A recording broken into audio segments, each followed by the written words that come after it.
وداعيا إلى الله بإذنه وسراجا منيرا في القرآن এই উম্মতের জন্য শ্রেষ্ঠ জামাত কানজুল উম্মার প্রথম খণ্ড 257 নম্বর পৃষ্ঠায় 2256 নম্বর হাদিস হযরত আব্দুল্লাহ ইবনে আব্বাস রাদিয়াল্লাহু আনহু থেকে বর্ণিত তিনি বলেন أشرف أمتي حملة القرآن وأصحاب الليل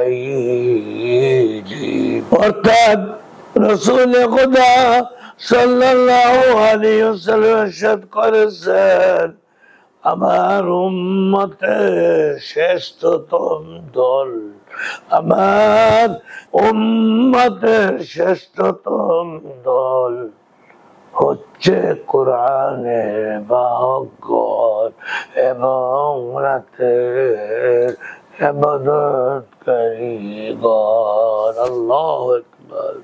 ওয়াখিরু দাওয়ানা আনিল হামদুলিল্লাহি রাব্বিল আলামিন।